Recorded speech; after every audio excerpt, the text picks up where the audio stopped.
এটা হচ্ছে কর্ফুর গাছ। কর্ফুর গাছ অনেকগুলি রোগের কাজ করে। এই যে গাছটা দেখতে পাচ্ছেন, এটা কিন্তু মোটামুটি অনেকটা বড় গাছটা। এই গাছের কর্ফুর গাছের মধ্যে আপনার ফুল ধরতেছে এখন। এই দেখেন, কর্ফুর গাছের মধ্যে আপনার ফুল ধরতেছে। গাছটা কিন্তু মোটামুটি অনেকটা বড়। এই গাছের কি উপকারিতা এবং কি রোগের কাজ করে এটা আমি বিস্তারিত বলে দেব।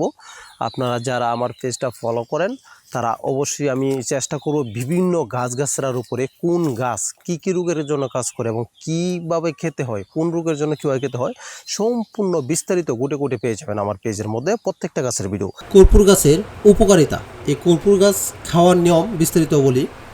কর্পূর গাছের পাতা অর্থাৎ শ্বাসকষ্টের জন্য, যাদের শ্বাসকষ্ট কাশি কোনোভাবে ভালো করতে পারতেছেন না তাদের জন্য কর্পূর গাছের পাতা শ্বাসকষ্ট ও কাশির জন্য উপকারী।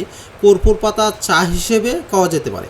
1 কাপ গরম পানিতে কিছু কর্পূর পাতা 2 থেকে 3টা পাতা নেবেন, দিয়ে ফুটিয়ে মধু যোগ করে পান করলে কাশি, সর্দি, শ্বাসকষ্টের উপশম হয়। গ্যাস, বদহজমের জন্য কর্পূর পাতা পেটের গ্যাস, বদহজম এবং পেটের ব্যথা কমাতে সাহায্য করে।